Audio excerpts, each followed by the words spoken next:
Let's dig in. A subpoena to get you to then agree to testify previously, so I appreciate you coming in voluntarily today. Before we get into the substance we are here to examine, I want to tell you that this subcommittee has been threatened twice this Congress. Once by the Chinese Communist Party through its embassy for examining the origins of COVID-19. And a second time by you through your counsel for examining the handling of COVID-19 in nursing homes. Wow. Yeah, wow. Wow. Okay, so what's the story here? Well, first of all, we have Andrew Cuomo, the former governor of New York. That was right. Yep. Hauled in front of the committee, the subcommittee on the coronavirus origins, right? To answer questions about why he sent so many elderly to nursing homes when they were COVID positive. Yep. Now, according to Dr. Winstrup, The congressman from Ohio. according to him, Congress was threatened by the CCP via the embassy and also threatened by Cuomo's lawyers for trying to dig into both the origins and his behavior. So I think this is going to be an interesting little segment here. Shawn has the timestamps for us. Let's get this started. Again, very, very concerning regarding these threats that he's talking about. Here we go. The Select Subcommittee on the Coronavirus Pandemic will come to order. I want to welcome everyone. Without objection, the chair may declare a recess at any time. Before we start, I ask for unanimous consent for Ms. Stefanik, Mr. Jordan, Mr. Langworthy, and Mr. Moskowitz to participate in this hearing for the purposes of questions. Okay, so I'm going to pause here real quick because I didn't understand what that meant. So I asked Shawn, and basically he's asking for consent to allow these people to ask questions because they're not part of the subcommittee. So, okay, makes sense. I now recognize myself for the purpose of making an opening statement. Mr. Cuomo, welcome. I want to thank you for your willingness to participate in today's hearing and for testifying in front of the Select Subcommittee more than 2 months ago. It took issuing a subpoena to get you to then agree to testify previously, so I appreciate you coming in voluntarily today. And the other hearing apparently flew under the radar because this is the first I had heard of it. Yeah, I didn't even know about it. Interesting. Before we get into the substance we are here to examine, I want to tell you that this subcommittee has been threatened twice this Congress. Once by the Chinese Communist Party through its embassy for examining the origins of COVID-19. Which is incredibly suspicious. If you guys had nothing to do with the origins, then why are you worried? Uh-huh. And a second time by you through your counsel for examining the handling of COVID-19 in nursing homes. I can tell you, we have not and we will not bow to these threats. I certainly hope you do not approve of these tactics, or perhaps you aren't aware of them, Governor Cuomo, which seems to be a consistent pattern. Nonetheless, Select Subcommittee is holding this hearing today to examine your administration's handling of the COVID-19 pandemic in New York. Specifically, we want to focus on the issuance of a directive that resulted in the admittance and readmittance, according to the AP, of more than 9,000 potentially COVID positive individuals to nursing homes. Which is just a recipe for disaster. Yeah. I mean, look, obviously hindsight is 20/20, but even at the time, we were told, all of us were told, the sick, the elderly, the infirm, the people with comorbidities, people with other health conditions, those are the highest risk. So why would you send thousands of people COVID positive into nursing homes? It looks almost intentional. Almost intentional, doesn't it? Yeah. I have a real hard time believing there was no intent there. I just do. The Select Subcommittee has been authorized to investigate the COVID-19 pandemic and to explore lessons learned, positive or negative, to better prepare for future pandemics. That's a good Since idea. the beginning of this Congress, we've been committed to conducting a thorough investigation, free from influence and unafraid to follow the facts wherever they may lead. We've acted in a transparent fashion, cognizant that Americans deserve to see our work and review all available information so they can draw their own conclusions. I agree with that. We're examining actions taken by Congress, including measures I voted for, but might want to do differently or better the next time, so that when the next shocking pandemic occurs, we have looked back, found what worked and what didn't, and established a workable system so that we may endure. Look, the facts are mistakes were made. Mm-hmm. Let's learn from them and implement better if something like this happens again. Not really if, when. Because we know it is what it is. All right? Mhm. You can get into that.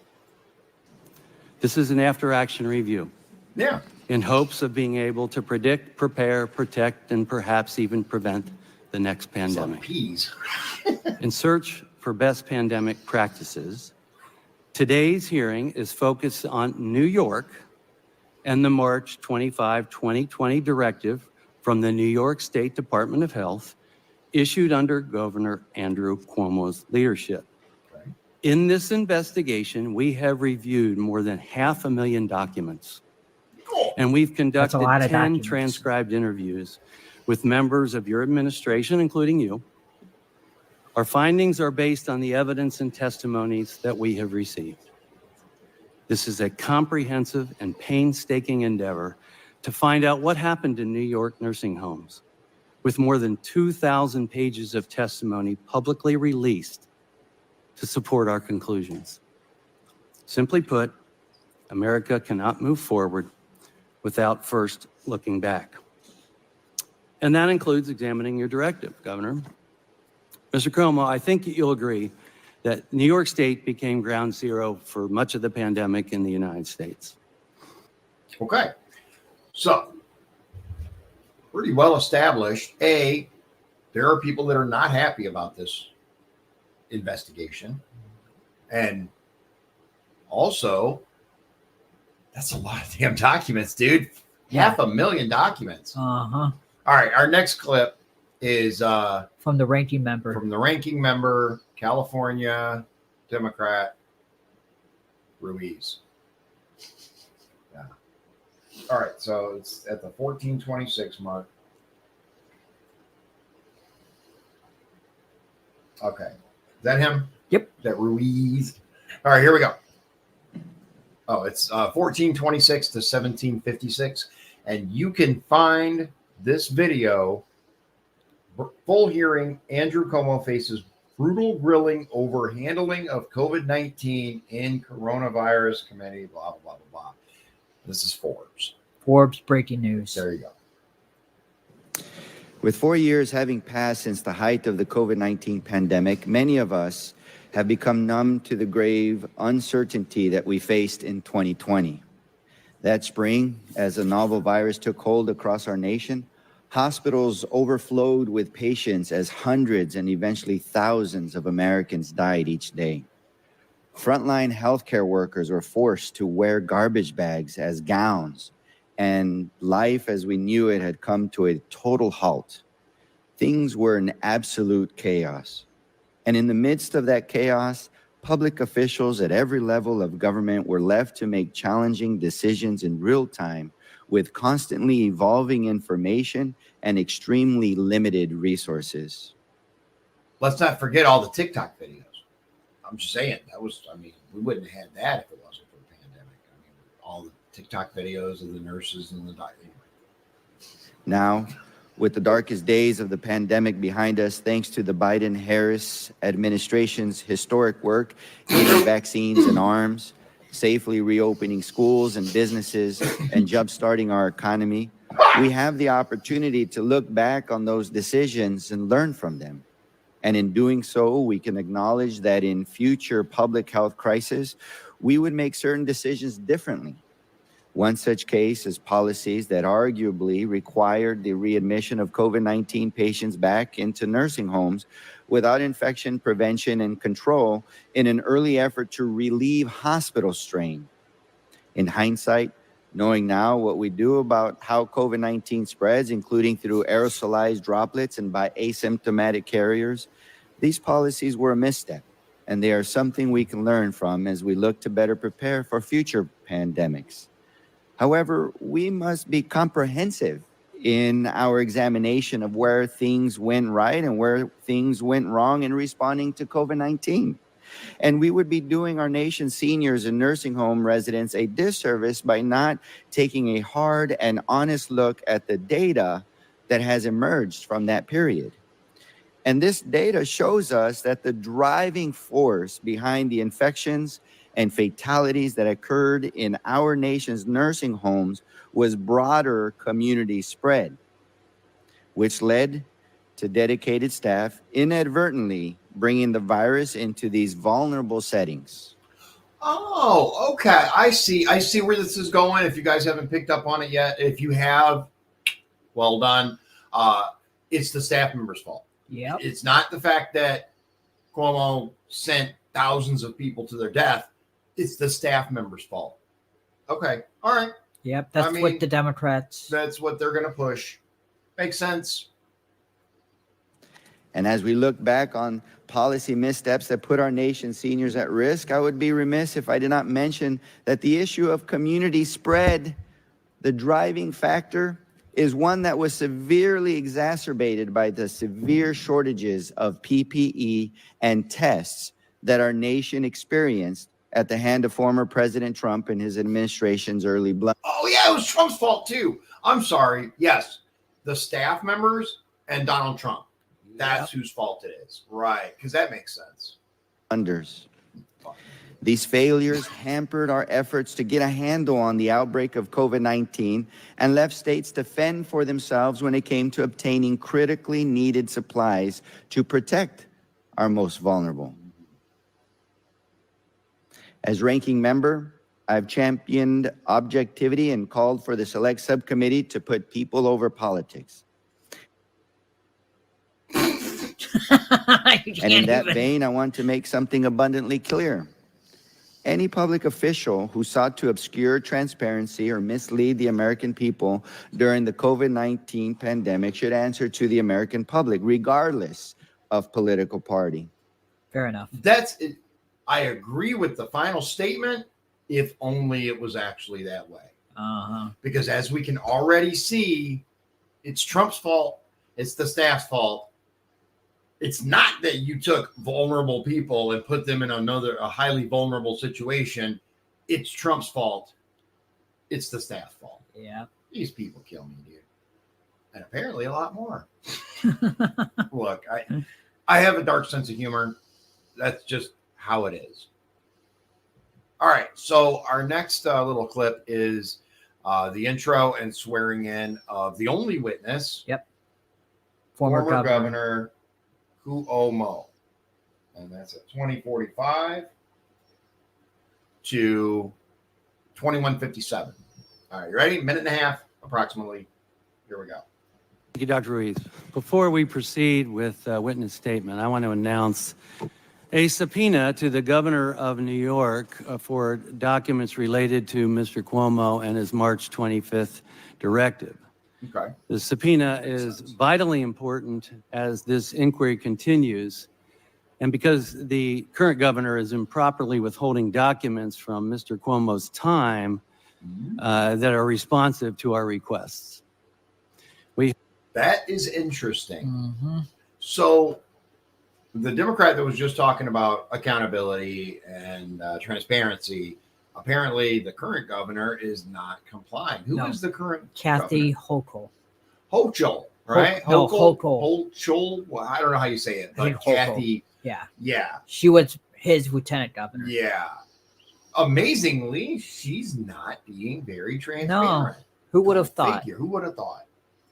hope that Governor Hochul lives up to her Hochul. promise of transparency and proceeds without further Well, delay. yeah. Our witness today is Mr. Andrew Cuomo. Mr. Cuomo was governor of the state of New York from 2011 to 2021. Pursuant to the Committee on Oversight and Accountability Rule 9G, the witness will please stand and raise his right hand.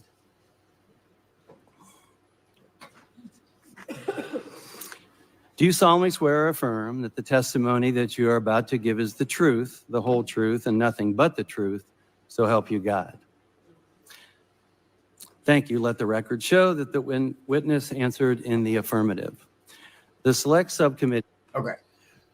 Just pausing it for briefly. We're going to continue on because it's going to go right into His Andrew opening Cuomo, statement. His opening statement, which looks like it's a while. yeah, it's about 8 minutes long, seven minutes. And it was supposed to be only 5 minutes, I believe. But here we go.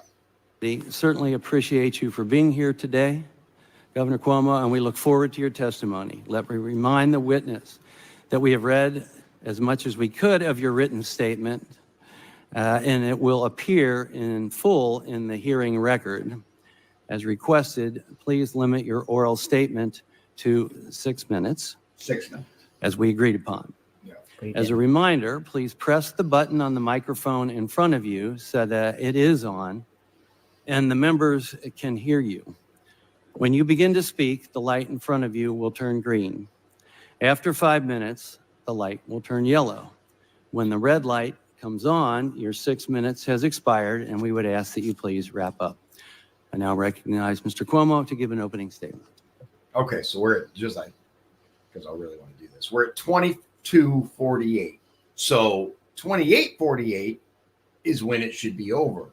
But the timestamp that I have from Shawn goes to 29:22.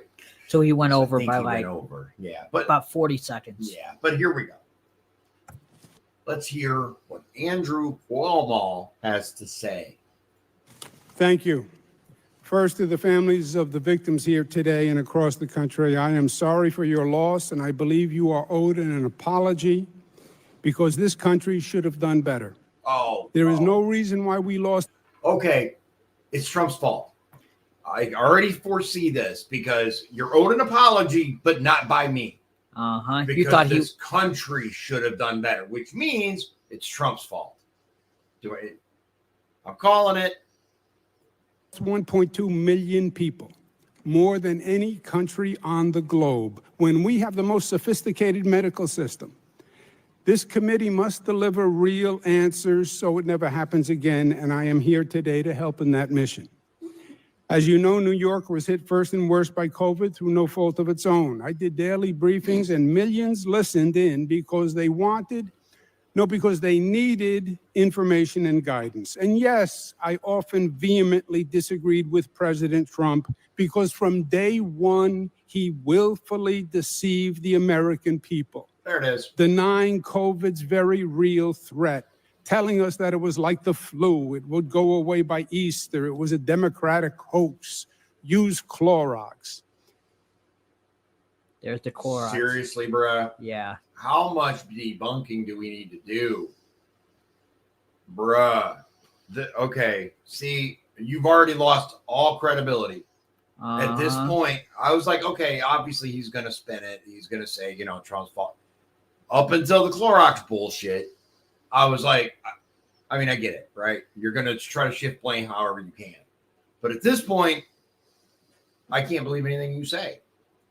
And his lies and denials delayed our response, let the virus spread, and this country never caught up.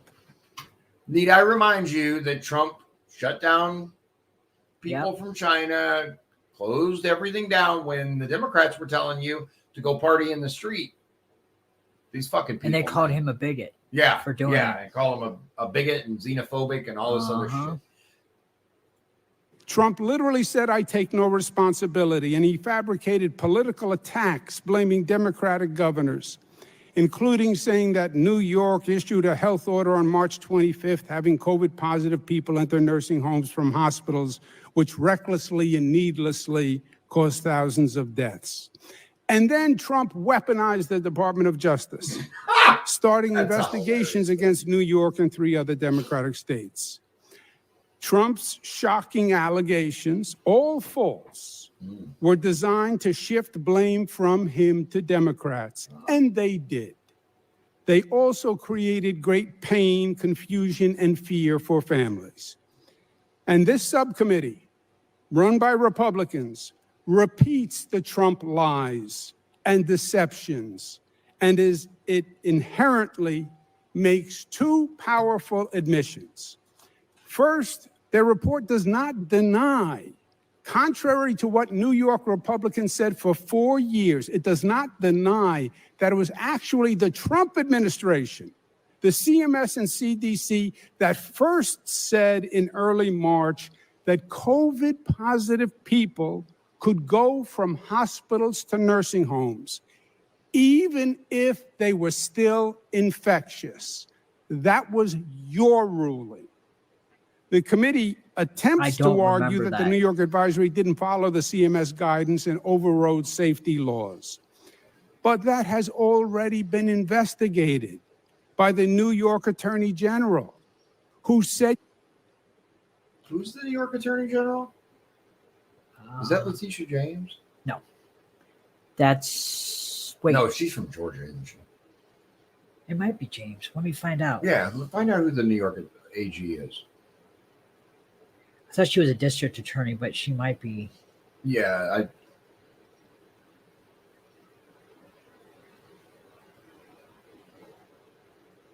You're right. It is. it is Letitia James. You're right. Yeah, because she's trustworthy. Come on, man. Bruh. you're wrong, and who confirmed the March 25th advisory was in total compliance with federal guidelines, and that all New York's nursing home laws remained in effect, period. In addition, the report provides no evidence to support Trump's main allegation, repeated for 3 years, that New York's guidance killed thousands in nursing homes.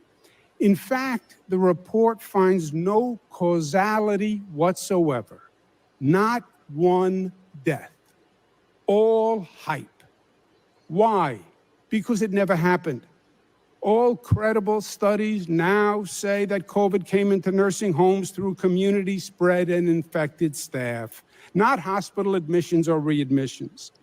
Numbers don't lie. 35 states had a higher death rate in nursing homes than New York, including Ohio. Most Republican states actually had a higher death rate in nursing homes than New York in 2020. And that fact damns them and reveals their hypocrisy.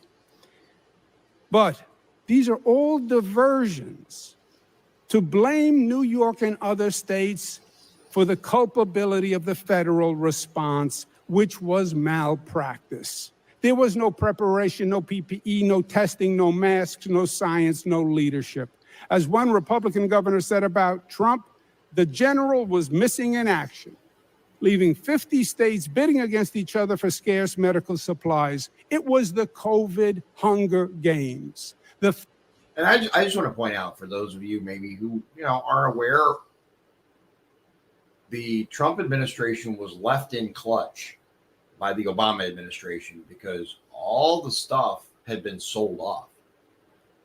The PPE, the masks, all the stuff that we should have had stockpiled wasn't there. Now you do your own research on why that is, whether that was intentional, accidental, or just a series of bureaucratic mismanagement. But that was the case. There was nothing there, so how could it be issued? It didn't exist, which is one reason why I can't think of the name of it, but where the federal government has factories produce material. You know what I'm talking about? Oh, you're talking about when the federal government forces companies to produce the yeah. I can't think of Production the name of Act. it. What's that? Production Act. Yeah, something like that. National production. Anyway, Trump ramped that up and had all the stuff. So, I mean, it's Andrew Cuomo. What do you expect? but he's obviously going to attempt to blame everyone and anyone but himself. Federal government was nowhere to be found. New Yorkers remember well those traumatic days when the only sound that echoed through the empty streets was the constant. And I want to say this too. You know, all these governors, especially Democrat governors, they like to point the blame at Trump and the federal government. You're a state. You are a governor of a very big, as far as financial, state. New York, good Lord, dude. Why can't you seem to do anything without the federal government? It's the Defense Production Act. That's it. Defense Production Act. Thank you. Sirens from ambulances, when mass graves were being dug on Hart's Islands, when bodies were being stored in refrigerated trucks. Our hospital system nearly collapsed, and Trump was threatening to send federal troops to blockade New York so no one could leave. That was the federal response. And yes, New Yorkers were scared, but they were New York tough, and they showed that they responded to government leadership when they believed it was based on facts. In that moment in New York, there were no Democrats and Republicans. There were just New Yorkers helping and relying on each other. They were guided by their better angels. They followed science, took vaccines, wore masks, and acted responsibly, one for another. New Yorkers' heroic actions brought us back from the brink and saved many, many lives. When COVID started in 2020, we had the highest death rate in the country. But at the end of 2021, remarkably, New York had a lower death rate than 30 states. But even with all New Yorkers did, we lost far too many. And I'm sorry for every life lost. In closing, I know this is a political year, and I have testified before many, many congressional committees. But this issue really matters. There will be another pandemic, and they will pull out your report for guidance. I hope it has real answers. God forbid 1.2 million people died in vain. Thank you. Yeah. Yeah. About what I expected. Everything's Trump's fault. I take no responsibility. All right. We're going to go into Winstrup, The the chairman from Ohio, and he looks like about 10 minutes. So here we go.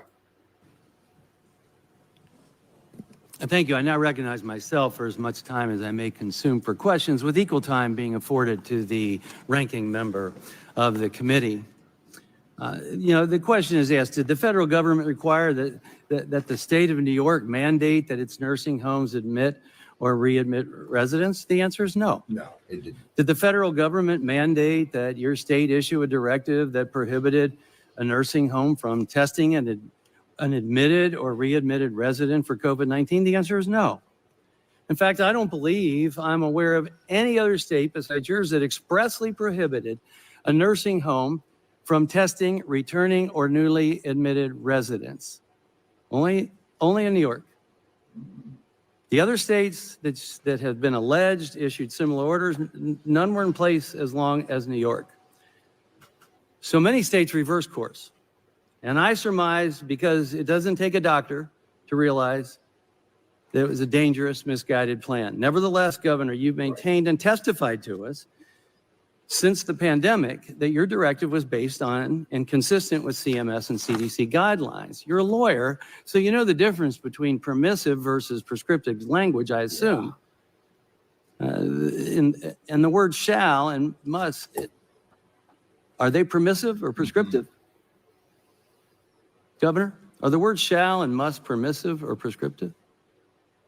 It depends on the context. Okay. Well, those words are right in the directive.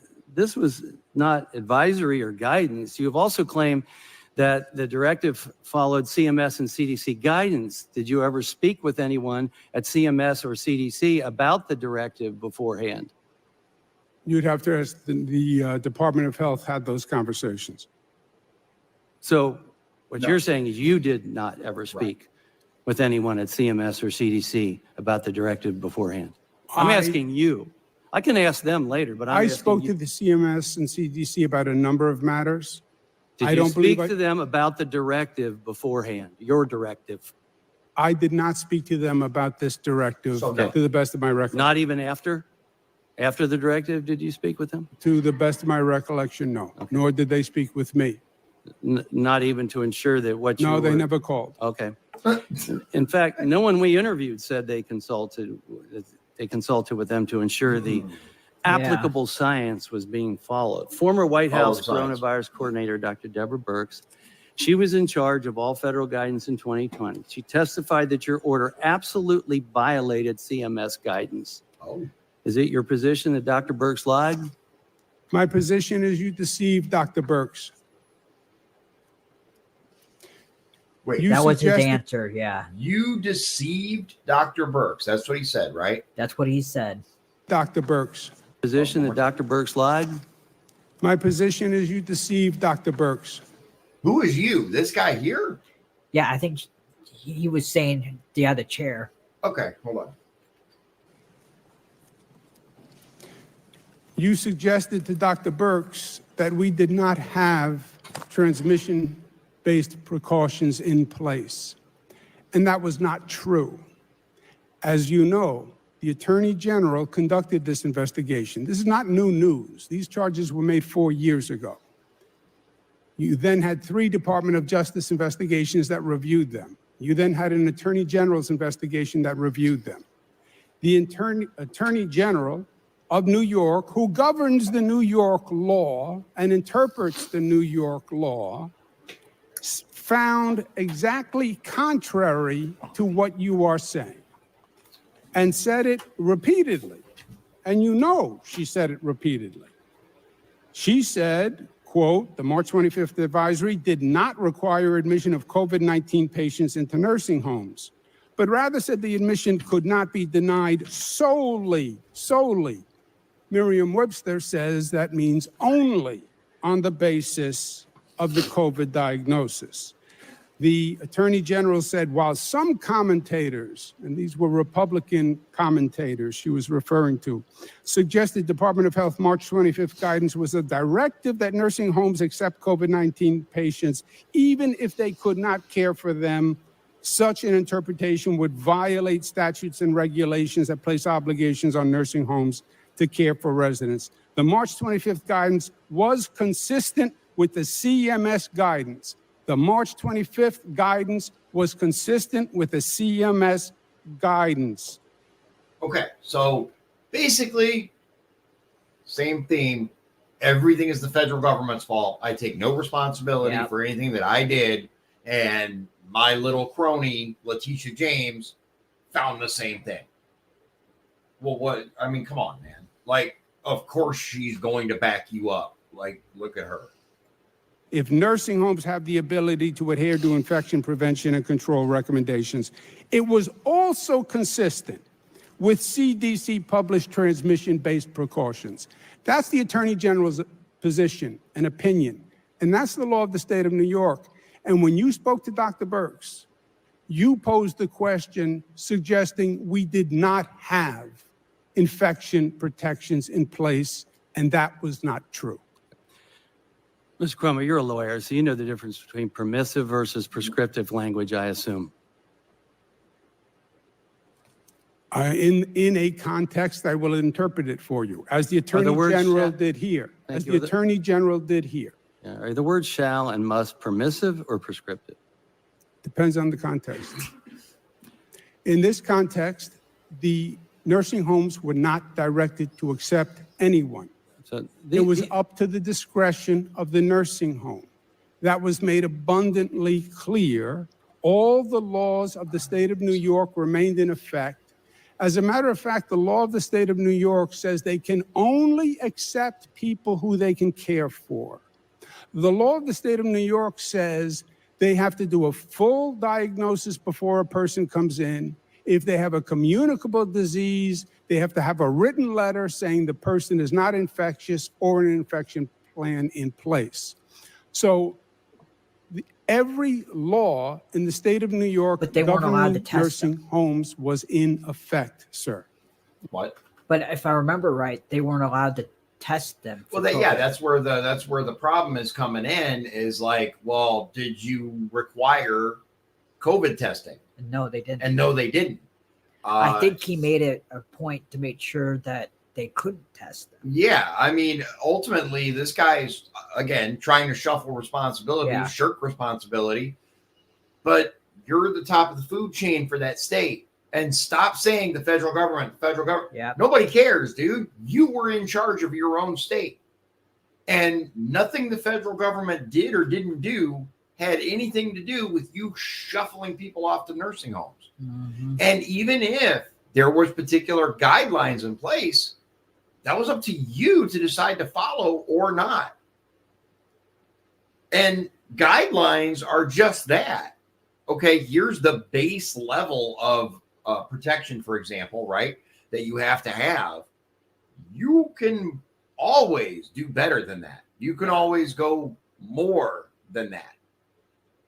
But it's ridiculous. Well, Governor, there might be a lot of lawyers who disagree with you. Using the Attorney word, General using the, covers. excuse me, Yeah, using shut- the word shall and must. These words are right here in the directive. This was not advisory or guidance. It wasn't. No. You have also claimed that the directive followed CMS and CDC guidance. Did you ever speak with anyone at CMS or CDC about the directive beforehand? The Attorney General Oh my said God. it follows CMS guidance and is consistent with CMS guidance. When you talk about attorneys, yes, I'm an attorney. Yes, I'm the former Attorney General of New York. But the law is interpreted by the current Attorney General. That is how she interpreted the law. That is the law that was in place. That was the That's law not that what was you're in being place during the No. pandemic. No. She has sued He's nursing skirming homes the question. for Oh, yeah. misconduct during the pandemic based on that Thank law. you, Governor. My question was, did you ever speak with anyone, you, Governor Cuomo, did you ever speak with anyone at CMS or CDC about the directive beforehand? You, Governor Cuomo, You asked that question and I answered the question and I said no. did you or not? I said no. I answered the question. Okay, thank no. you. Not even after, correct? I said yes, and they never called me after. Why You would they think call if you? They had a problem Yeah. with the directive, they would have You're called. the governor. If it was You so What? I think if they had a problem with the directive, they would have called. What kind of reactionary bullshit is that? You are the governor of the state of New York. You are responsible for what happens in your state. And look, we can hate what Holcomb did all we want, but at least Holcomb took responsibility and said, "I'm doing this."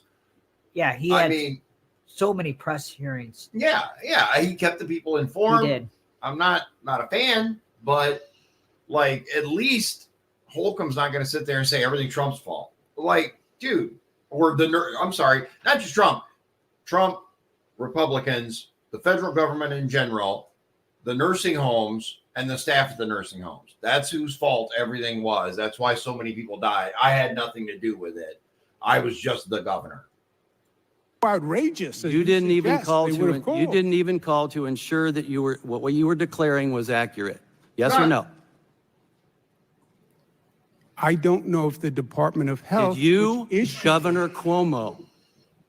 Right now, I'm talking to you, Governor Yes. Cuomo. The- Did you even attempt to ensure that what you were declaring was accurate? I'm asking you. Yes, I I don't want to understand. hear about anyone else. Okay, Department of Health issued 400 advisories, several per day. I did not speak to Thank you. CMS about 400 advisories. Thank you. In fact, no one we interviewed said they consulted with them to ensure the applicable science was being followed.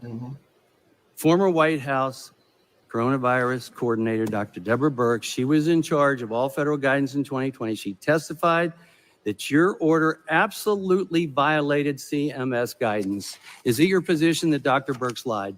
You misrepresented the I'm facts asking a to question. Dr. I'm Birx. stating what she said. I'm not representing anything.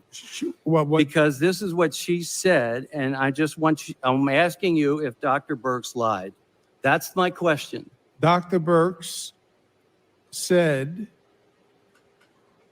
that the March 25th advisory, which you read to her in your words, So he didn't read it have wrong. appropriate infection control procedures. It's That was everybody by else's your fault. representation. Right. The right. Attorney General's Misrepresentation. representation Here we go. is the law of the state of New York was in effect, which has an infection control plan, mandates they only accept people who they can handle, mandates that if the person is a communicable disease, that it's treated before they accept the person or they don't.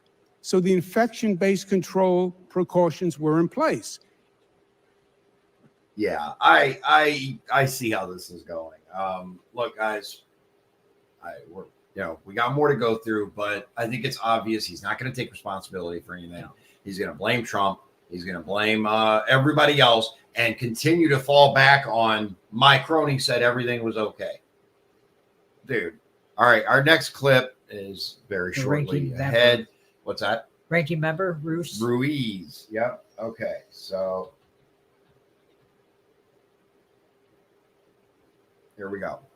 And this is, again, about 10 minutes. Something I believe every member of the Select Subcommittee would agree on is the obligation that every public official has to be transparent with the American people, especially during a public health crisis. Yep. Transparency, including with public health data, is necessary for public trust. Yes. And it's expected of those who hold elected office. What's more accurate and comprehensive data is critical to develop forward-looking policies to prevent and prepare for future pandemics. As an emergency physician, I know firsthand that when dealing with a new and evolving public health crisis, every piece of data can help build a better picture of what we are facing and inform better decisions. That makes sense. Governor Cuomo, I appreciate your voluntary participation in today's hearing, as well as your cooperation with the Select Subcommittee in recent months. After reviewing nearly 200,000 pages of documents and conducting 10 closed-door interviews, questions still remain regarding the extent to which your administration was transparent in reporting nursing home fatality data, both with respect to the daily numbers and the numbers included in the July 6, 2020 New York State Department of Health report. As an initial matter, let's talk generally about your administration's public reporting of COVID-19 related deaths. So, Governor Cuomo, your administration publicly reported COVID-19 related deaths with a fatality tracker available on a public website, correct? Yes, sir. Okay. The New York State Department of Health also posted a daily report specific to nursing home deaths on a publicly available webpage, right? I don't know specifically what the Department of Health had separately. That's reasonable. Initially, the nursing home fatality data included deaths both in facility and out of facility, meaning in the nursing homes or nursing home patients who were moved out of the facility to a hospital, for instance.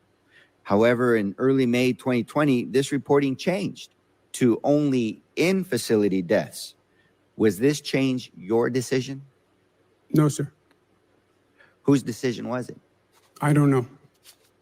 This change obviously made... Okay, you should know the answer to that Yeah. question. That You're the governor. yeah, bro.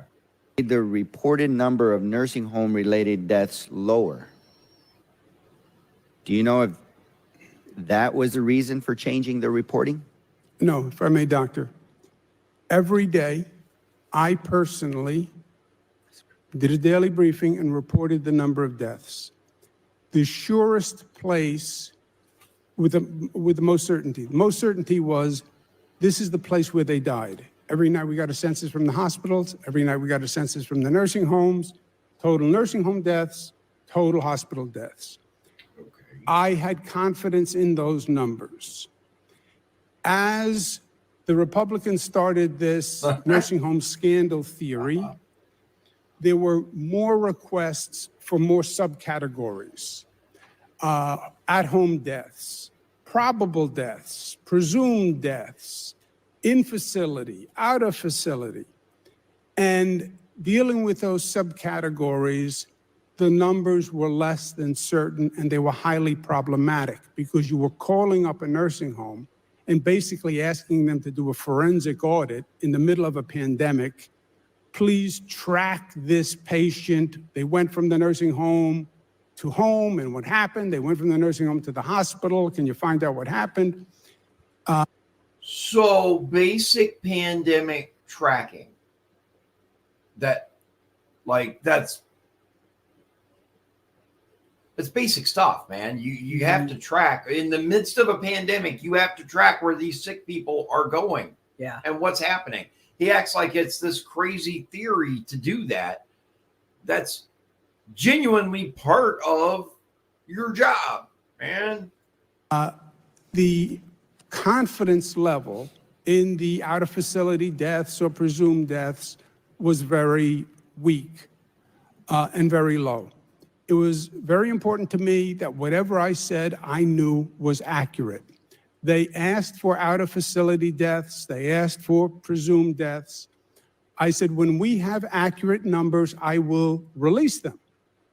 But I'm not going to release numbers that I don't believe and we have reason to believe were false. And okay, that I believe is reasonable. Why would you release numbers that you don't have confidence in, right? I have no idea if these are accurate. I'm not going to release these. I can understand that. But stop blaming everything and everyone else for your decisions. There was a lot of double counting and a lot of mistakes in those numbers. And doctor, my briefings attracted people because they got the truth. And whereas President Trump would say a different thing every day, I only said what I knew to be a fact.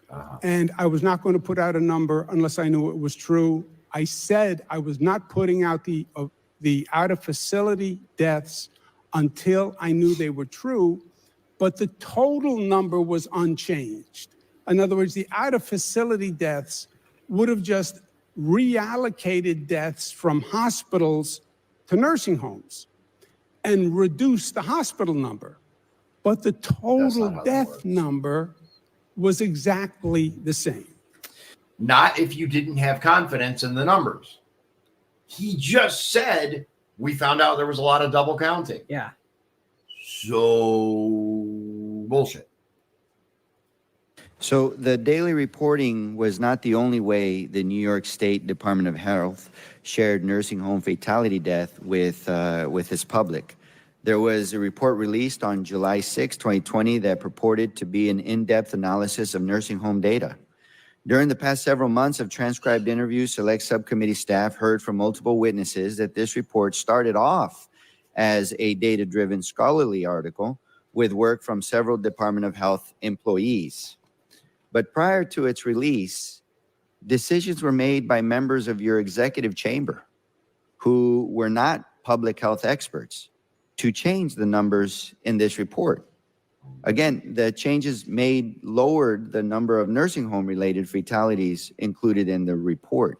So were you aware of the fact that there were seemingly two versions of what was released as the July 6, 2020 New York State Department Health Report? Yeah, the purpose of the July 6th report was not to do a scholarly article for a medical journal. We were in the middle of a pandemic. And there may have been people who wanted to do a scholarly article for a medical journal, but this had a much more practical purpose. We're in the middle of a pandemic. How was COVID getting into the nursing homes? That was the question. How was COVID getting into the nursing homes? That was the question. We could tell you. Yeah. Yeah. I'm gonna break your brain here a minute.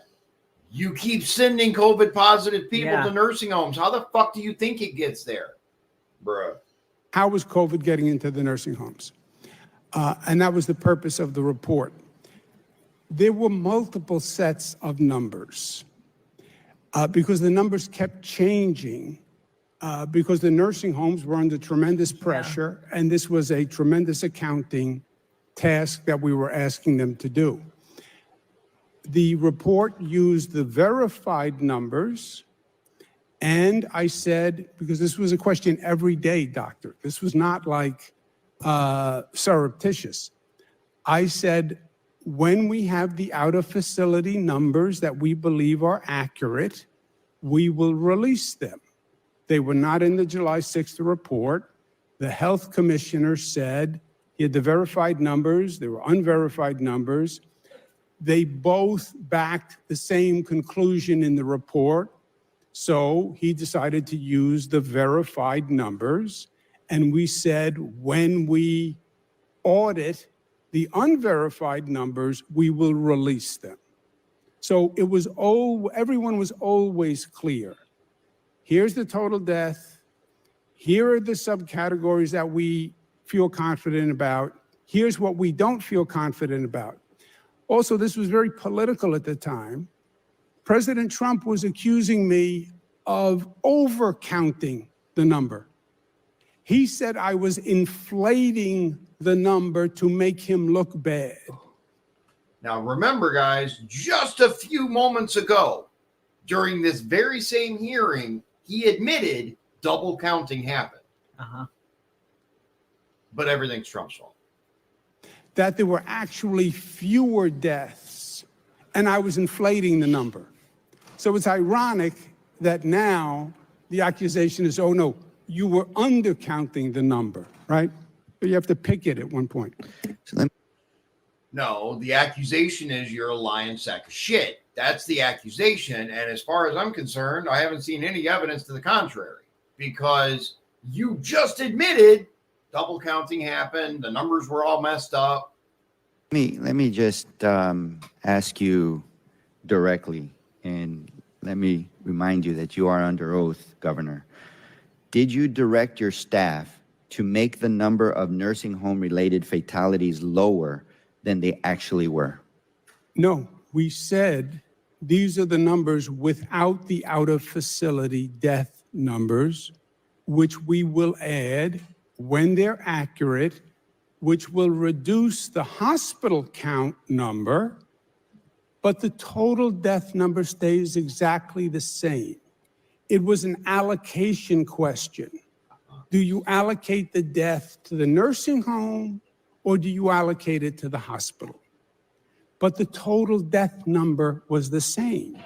And the only reason the Republicans were asking these questions about nursing home deaths was to further their conspiracy theory that there were massive deaths in nursing homes, which in my opinion was a pure diversion from the federal malpractice that was going on, because everybody knows that COVID did not get into nursing homes from admissions or readmissions. It came in from community spread. And the reason why you had so many infected staff workers going to work was because the federal government had no PPE, no masks, no equipment, no warning, no preparation. We had a president who lied to us from day one. As ranking member of this. All right. Yeah. Okay. So our next clip is Comer from Kentucky, right? And he's the chairman of the full committee of oversight. Okay, so the full oversight committee chairman, Congressman Comer, from Kentucky. From Kentucky, right? Okay. I now recognize the chairman of the full committee, Mr. Comer from Kentucky, for 5 minutes of questions. Thank you. Governor Cuomo, do you stand by the March 25th, 2020 directive? The March 25th directive was based on the CDC CMS guidance. So you stand by it? They both do the same thing. Both you CMS, said that, CDC, and DOH. Excuse me. You said that the directive followed CDC and CMS guidance. Are you aware of anyone in your office that asked CDC or CMS about the policies in the directive? The Attorney General opined legally they were the same and said the March 25th order was consistent with the federal guidance. Okay, and so you stand by it, and you say it followed federal guidance. Then why did it need to be superseded by executive order? Was this because it was superseded later on? I'm sorry, I didn't mean to interrupt you. Okay. It was superseded later on because we then got to a position in May, I believe, where we had enough testing capacity and we mandated testing So- for nursing home staff. So it had nothing to do with public relations or bad And it pressure. also this political, this was all politics all the time. Okay. And it bothered and scared people because they didn't know who to believe. Okay. So on June 7th, 2020, your executive assistant sent this email writing, and I quote, "This is going to be the great debacle in the history books. The longer it lasts, the harder to correct. We have a better argument than we made. Get a report on the facts because this legacy will overwhelm any positive accomplishment. Also, how many COVID people will return to the nursing homes in that period? How many nursing homes? Don't you see how bad this is? Or do we admit error and give up?" Ms. Benton is your executive assistant. I believe she's sitting behind you. Did she write this email on your behalf? Yes. Governor, did you have an email account while you were governor? No. Well, I may have had one, but I didn't use it. Okay. Was there a reason? Right. You never used you never sent an email while you were governor? I guess not. That's what he said. I haven't used it in years. Did you communicate in other ways with your staff? Text messages or BlackBerry Yes. send messages? You did. You just said that you stood by the directive, but this email asked if it was time to admit error and give up. Was the March 25th directive an error? No, this was the last line, sir, was tongue in cheek. Yeah. This, Oh, give me a break, dude. Like you can't, there's no reality where you're No. going to write that as a tongue-in-cheek joke. No. None. Zero. this was an ongoing, raging political debate where the Republicans were saying March 25th caused deaths. So I said, answer it fully. I understand, Governor, you testified that you were not aware of the directive until April 20th, 2020, almost a month after it had been issued. When you were asked about it at a press conference after you learned of the order, did you have any concerns about the directive? When I was asked about it at the press conference, I was not aware of it. If I had been aware of it, my answer would have been very simple. I would have said, it followed, ask Donald Trump. Did you ask questions after you learned about the directive? After I learned about it, What yes, I asked questions. Give me some examples. I was debriefed by the Commissioner of Health, who said, this is the theory of CMS and CDC and DOH, that these people are no longer infectious. Did you ever discuss terminating or amending the directive after you learned of it? When it was described to me that CDC, CMS, and DOH all thought this was a good idea, and they had a medical theory behind it, that these were non-infectious people, et cetera. For time's sake, Governor, to return to the email, why did you direct your staff to get a report on the facts? Well, just to counter the newspaper story. So on July 6, 2020, the Department of Health issued the report you requested. Was this report peer reviewed? I don't know. It was not. Was this report in a medical journal? It was not. It was a It was government not. report. It was not the- for a medical journal. Was the executive chamber involved in the drafting and editing of the report? I'm sure the executive chamber It was. involved. was. So you requested a report on the facts and you got a report that was not peer reviewed, not in a medical journal, and drafted and edited by the very body accused of wrongdoing. Right. So, We Governor, do investigated you stand by And found we did and nothing found wrong. we did nothing wrong once again. the July 6 report? So this is in real time. We're acting. An agency is taking an action.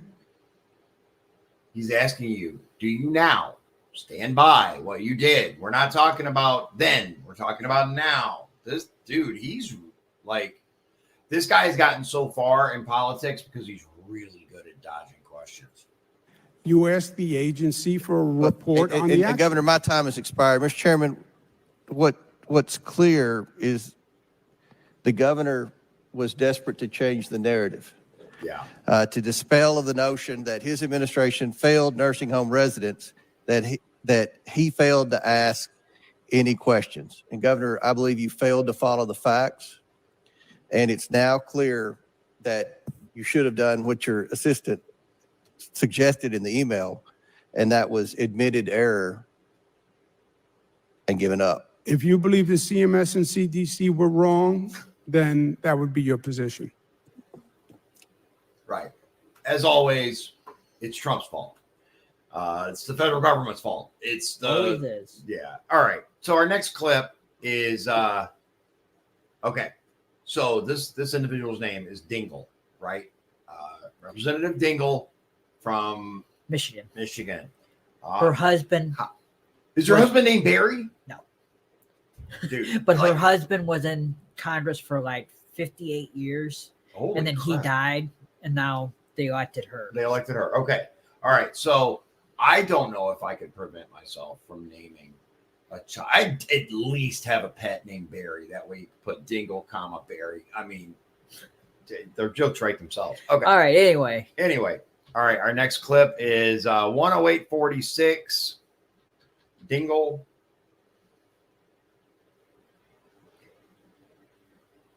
There she is. I just saw her.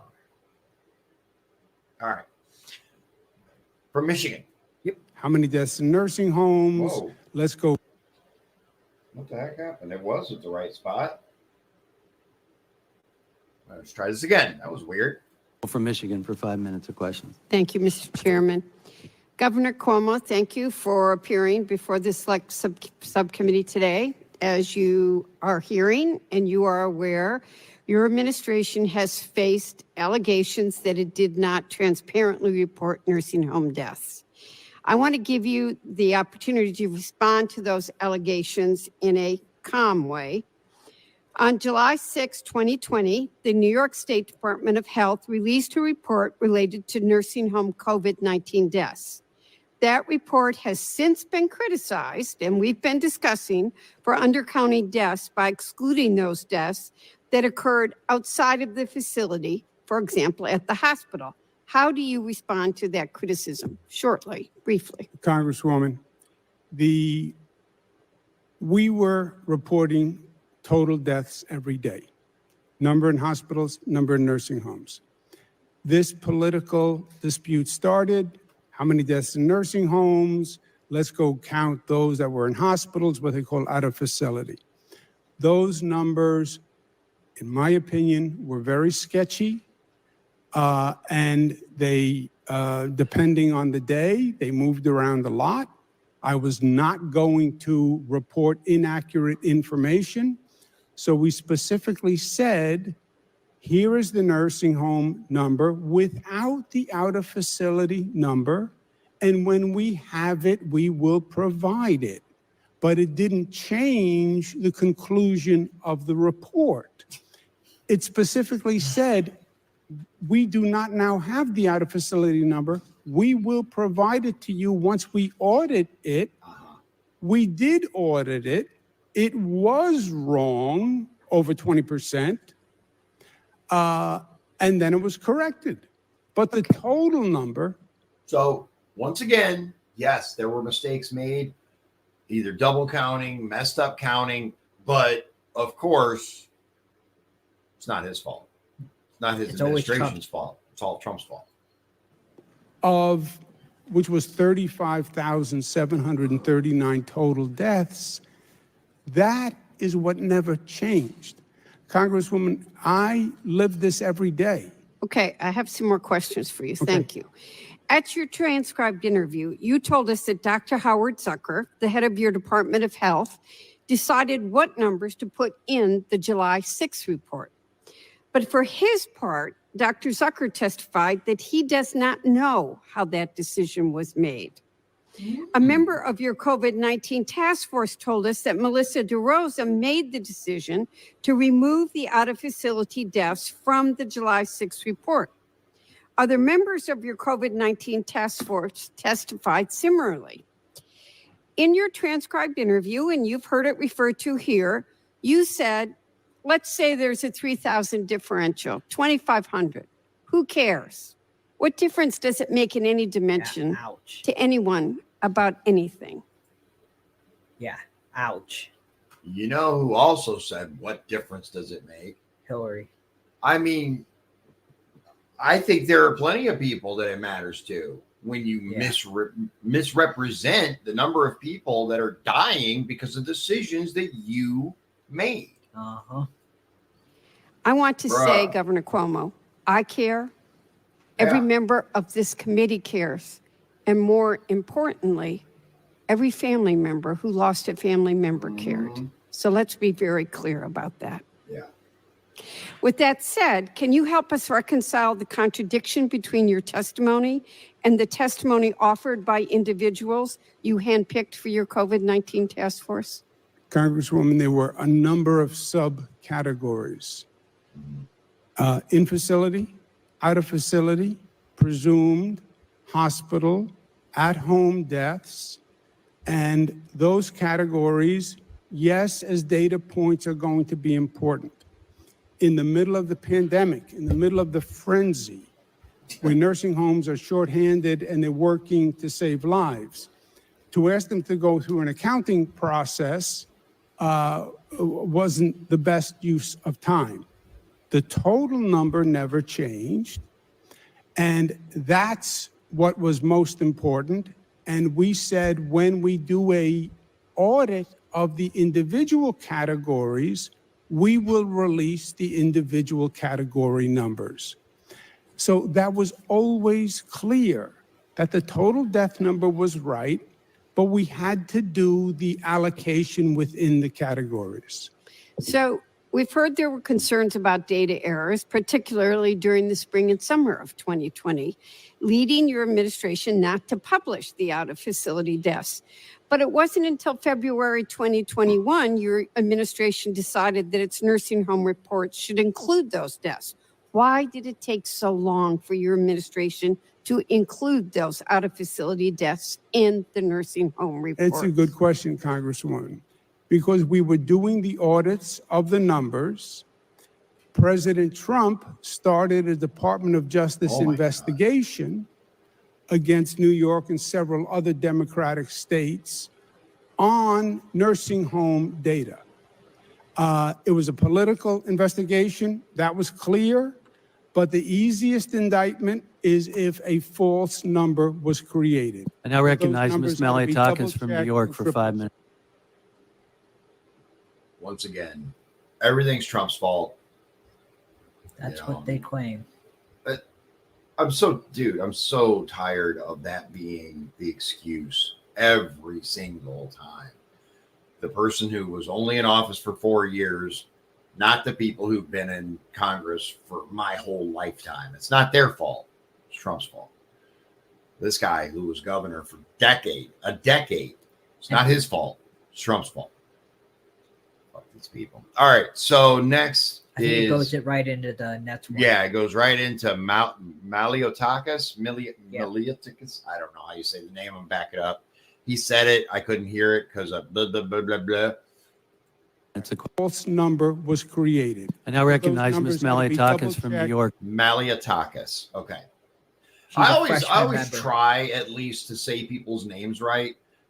I goof off a little, but I try ultimately to say their names right because I have a difficult last name for the North and nobody says it correctly. I gave up decades ago. She's a freshman member of Congress. Freshman member of Congress from New York.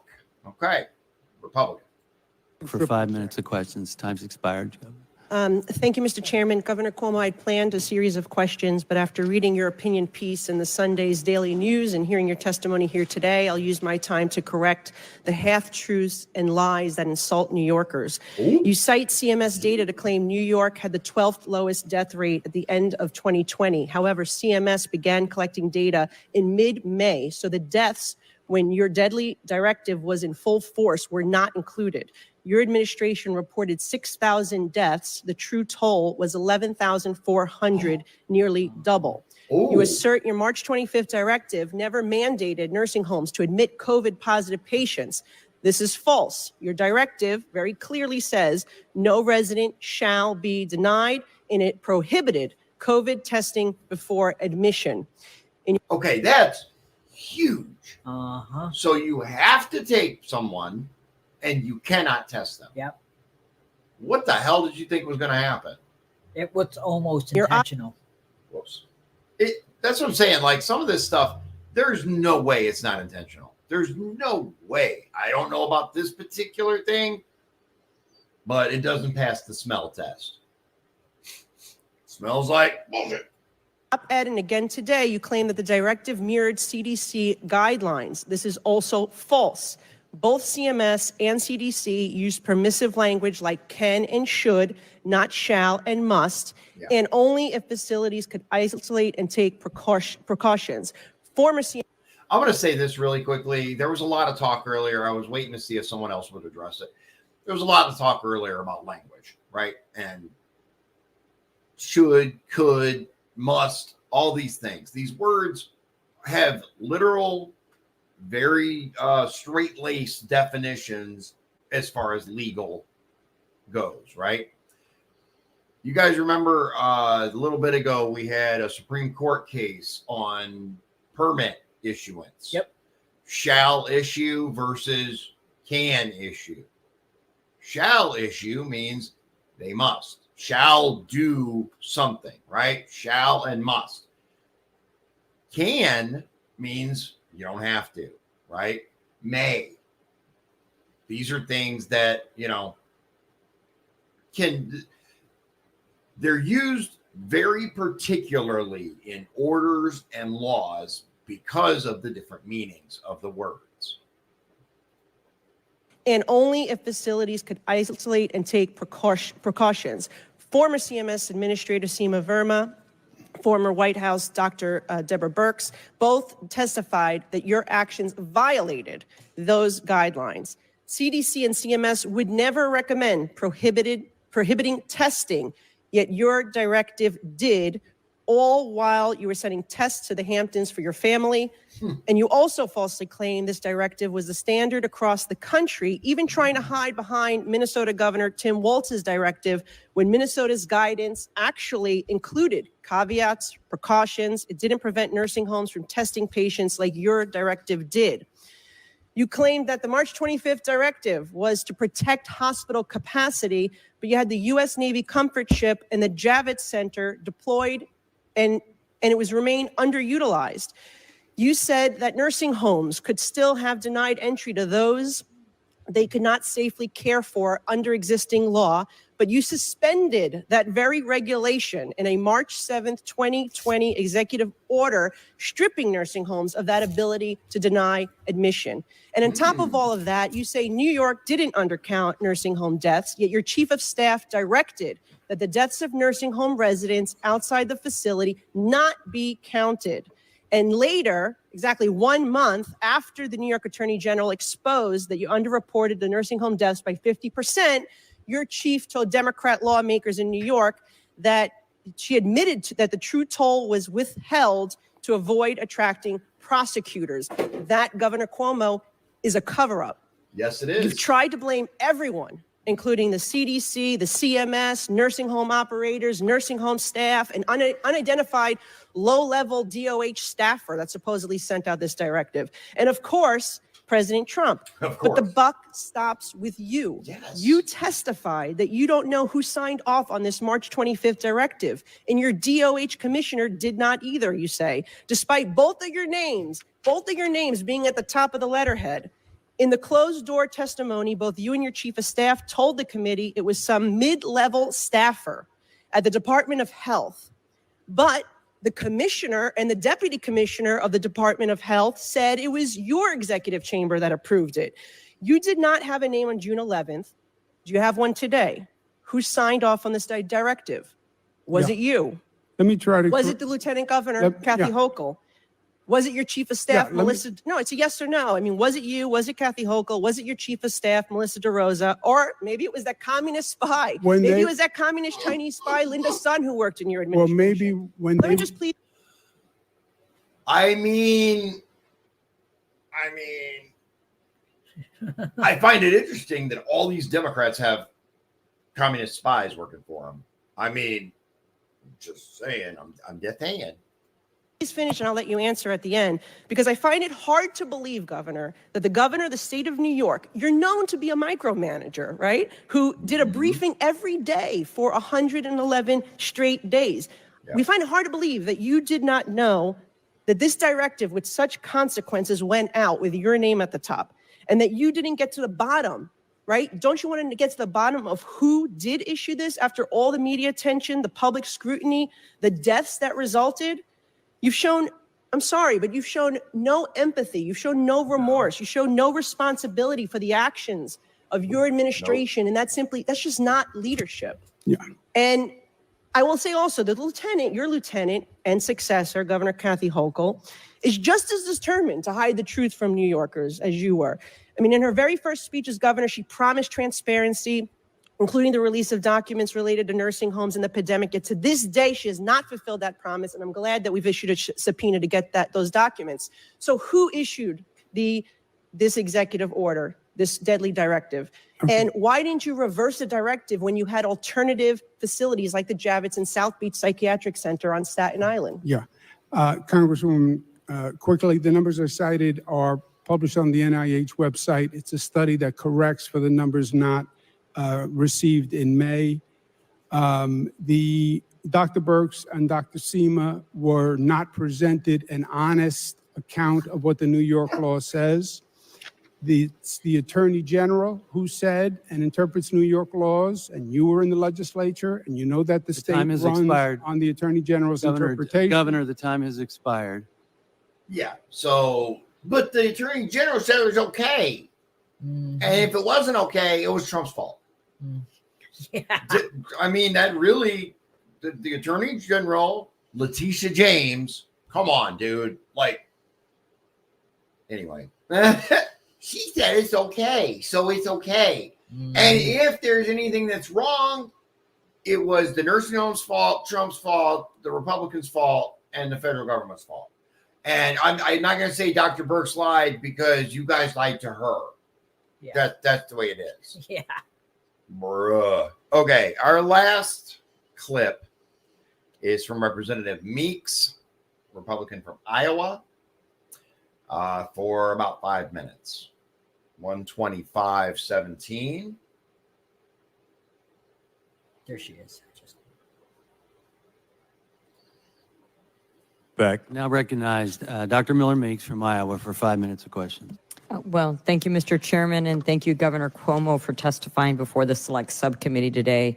I was hoping that we would see a Governor Cuomo that was less defensive and that was remorseful over what happened in New York, but I see that that person has not shown up today. The COVID-19 pandemic is long behind us. As a matter of fact, we were already behind it, through it, at the time this administration came into office. And an overwhelming majority of Americans have some form of immunity, whether from prior infection, which was denied by the current administration and CDC, both Dr. Fauci at NIH and Dr. Walensky as testifying before this committee. And we know more about the virus than ever before. That is undeniably true. But because of this Select Subcommittee, we've also had the opportunity to review policies, guidance, and practices from the pandemic to determine what worked and what didn't work. And let me also say, I'm one of the few members that was on this committee the last term, now my fourth year, as was Representative Raskin, my colleague on the other side of this dais, who could have easily asked you to testify when they were in the majority.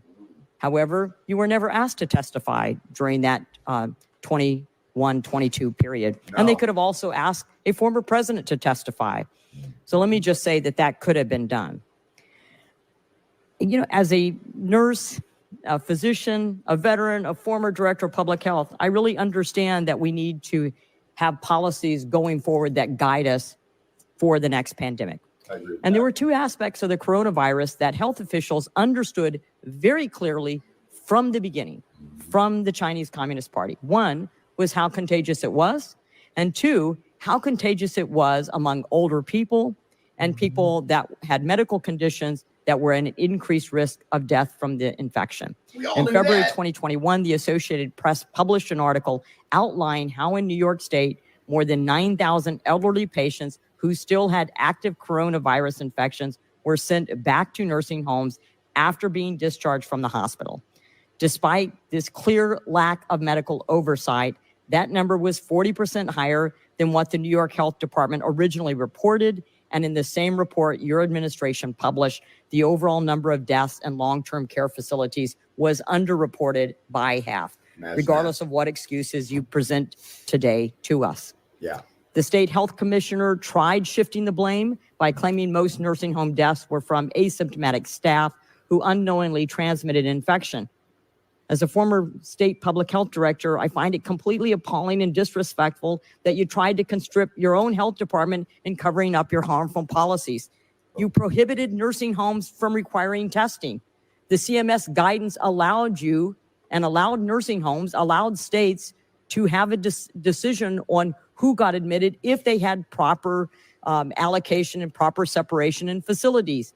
However, if you had an infection control program, as you said here today, now, that prohibited someone infectious from being admitted to a nursing home, why would you tie the hands of nursing homes by prohibiting testing? You said, how is COVID getting into nursing homes? How in the hell would you know if you prohibited testing? Testing was available. The CDC made mistakes in their testing. We understand that. But you prohibited nursing homes from testing individuals coming from hospitals who could have easily had COVID-19. Governor Cuomo, despite you clearly understanding the likelihood of COVID-19 running through nursing homes like fire through dry grass, as you said to Jared Kushner, your administration still required facilities to accept elderly residents who had active COVID-19 infections, and you prohibited testing. Yeah. It really is shameful. It is. But yet you want to continue to deflect the blame. So did you advise Governor Newsom of California or Governor Murphy of New Jersey or Governor Whitmer of Michigan on what they should do with nursing home admissions? All Democrats. What a coincidence. Well, I'm going to ask you, did you talk to Governor Reynolds? I was on multiple calls with the vice president and the governors association. Thank goodness they didn't adopt your policies. Did you talk to Governor Reynolds? CDC and CMS allows the transfer of infectious, COVID positive infectious people. And New York nursing homes do have the right they did not to deny anyone. Did not. There was specific guidance. You did not follow the guidance. You did not allow your own public health officials to follow the guidance that was given to them. And in addition to which, we now know some states didn't adopt 6 feet distancing, nor did they adopt closing schools, i.e. Iowa did not, despite CMS's guidance, which could have been altered or adhered to by the directive of a particular state. So I find you complicit in what's occurred, and I find the fact that you don't take any, any remorse or any accountability and responsibility for what happened to be appalling. Thank you, and I yield. Yeah, and that's really what it comes down to is he refuses to take responsibility still to this day, despite all the overwhelming evidence that he's at fault, whether directly or through his administration. He's the one who did the buck stops with him in New York. And that's what, like, a lot of these lefties don't get, him included, with, the federal government and Donald Trump and this and all that. The states have more power than the federal government within their own borders by a large margin. By design. By design, exactly. Yeah. That's the way that the United States is set up for a reason. Yes, we've kind of gotten away from that. Federal government has become huge and far too powerful. But ultimately, guidelines are guidelines. You can make it more, you can make it less. Here's a perfect example, right? So, Chicago. Illinois has certain laws. Chicago has certain stricter laws, guns being an example. Chicago has stricter laws than the state. The state has stricter laws than the country. That's just how it goes. Yeah. So to say, oh, the federal government guidelines, we followed them. And of course, Letitia James found I did nothing wrong because why would she? She's too busy prosecuting Trump. These people are, I almost did it. I almost did it. These people are stupid. There. All right, ladies and gentlemen, that's it for that one. I hope you enjoyed it. I think enjoy is a little bit of a strong word, but I hope it was informative. I hope you learned something because there are several points in that I wasn't aware of. And it really shows, number one, how the government mismanages things, but also these people are never going to take responsibility. They're just not. No. Even when they're given the opportunity with evidence in front of you to go, listen, I am so sorry. Dude, if I sent people to the, through my actions as a politician, I had sent people to nursing homes and they died, you know how bad I'd feel? I don't know that I'd be able to get out of bed. We're talking thousands and thousands of people here. Dude, and he's just like, oh, it's all Trump's fault. What? Dude, the TDS is strong, is all I'm going to say on that. Look, that's out of the way. We got more of those coming up. There's actually a number of hearings that I think would be very interesting to do in this format because I don't like listening to 5-6 hours worth of testimony. But Shawn apparently gets off on it. That's his thing, and that's okay. No, I'm just kidding. He enjoys watching it, and he enjoys doing the timestamps for us, which I greatly appreciate. But that aside, there's some stuff going on. We have a plan. Released a video earlier. We have a plan. We're going to Springfield.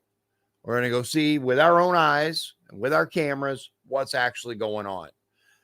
And I'm really excited about it. We will let you know for sure what day. It'll probably be, it's already Thursday. It'll probably be next week. Hopefully next week and not the following. I got to look at the schedule. I got to talk to my wife. I got to do all of that. But once we have it nailed down, we will be reporting on the ground from Springfield and telling you what the residents are saying. Listen, I don't care about the talking head. I don't care about the city manager. I don't care about the mayor. I don't care about any of those people. I care about the residents of Springfield and what they say. I want to go talk to them. There's a particular guy that I really want to get in touch with. And I've been trying to find out who it is, and I'm not sure who it is. Okay, I'm going to show you this guy. I'm not going to play the whole video, but I am going to show you. We're going to look for this guy. Yeah, we're going to look for this guy right here. There you go. Letter. If you guys are from Springfield or you know someone in Springfield, see if you can find out who this guy is. I'll keep looking. Yeah, he is a gentleman who apparently helps the homeless. I think he would have a wealth of information.